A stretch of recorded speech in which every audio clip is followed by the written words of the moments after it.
చరిత్రలో చాలా మంది నిలిచిపోతారు, కానీ చాలా కొంతమంది చరిత్రను తిరగరాయగలరు. టీ20 ఇంటర్నేషనల్స్ లో ప్రతి టీం ని గడగడలాడించి అత్యధిక పరుగులు చేసిన వాడు,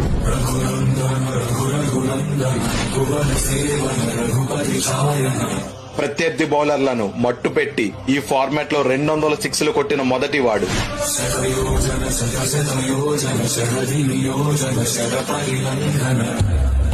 టీ20s లో సెంచరీ కొట్టడమే గొప్ప అనుకుంటే 5 సెంచరీలు కొట్టిన మొదటి వాడు,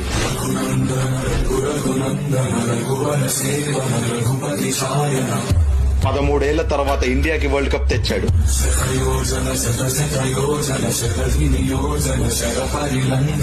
చోకర్స్ అనే దేశాన్ని ఎగతాళి చేసిన ప్రతి ఒక్క నోరు మోయించాడు.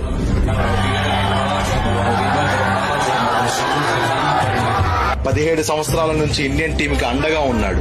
టీ20 వరల్డ్ కప్ చరిత్రలోనే ఒక్క మ్యాచ్ కూడా ఓడిపోకుండా కప్పు గెలిచిన మొదటి కెప్టెన్ అయ్యాడు.